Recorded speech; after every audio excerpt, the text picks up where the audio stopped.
Okay, so have you ever wondered why in the book of Daniel, chapter 1, verse 8, the Bible says that Daniel never defiled himself with the king's meat? Have you ever wondered, is the king's meat really defiling? Why the Bible said that if you're eating with the king, you should use a long spoon? Well, I'm here to answer some of these your questions, okay? So wait, what is a meal first? A meal is food. It's basically food that you put in the mouth. But did you know that food has power?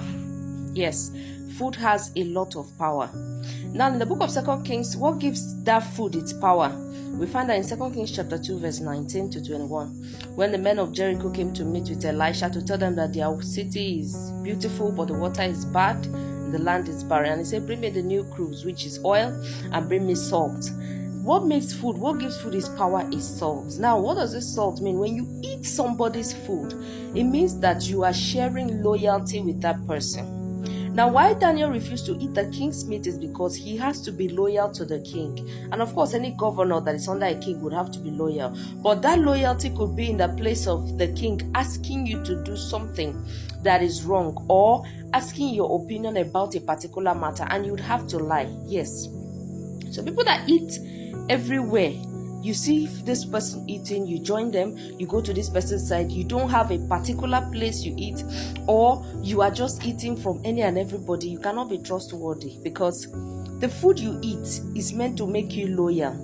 So by the time you eat with somebody, it changes your sense of judgment. You cannot tell the person the truth to their face because you're scared of how they'd react that you've eaten from them. So eating somebody's food means you're loyal to this person, you're committed to this person.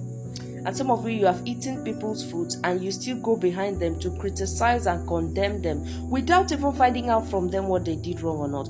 And even in their faces, when they ask you, you still lie to them and act like all is well, whereas it's not. See, you people are under a curse, so you're just cursing yourself.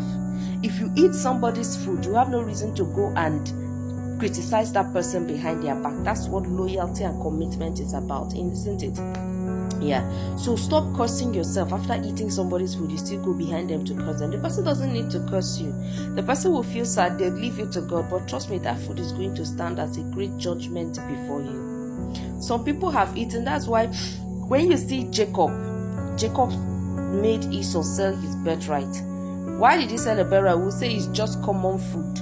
But until you understand that food carries loyalty, why is it that most churches, most ministries, after their fasting program, the day they are ending, they cook and everybody eats? Why do you think that during the Christians we observe Holy Communion, and even in the Bible is written that we should eat this, we should do this in remembrance of Christ often? That is to say that we are sharing our loyalty. All the time we take communion, we're sharing our loyalty with Christ, that we are loyal to you. We understand your suffering and your death on the cross, and we do not take it for granted. We are sharing oneness with you. That is what eating food, sharing a meal is. So you have no reason whatsoever to eat somebody's meal and criticize them. If you know fully well, especially some people that are first timers, you know fully well that the church is going to cook, you go there, you eat, and then you still go behind to criticize. I pity you. Your lives are turning into something else. Some people have lost their homes because of the food that their spouse ate outside. It has come to destroy their homes. Be careful of who you collect food from, especially if it's someone you know you're not going to be loyal to in a very long while. Just be careful and stay safe out there. Don't curse yourself thinking it's just mere food.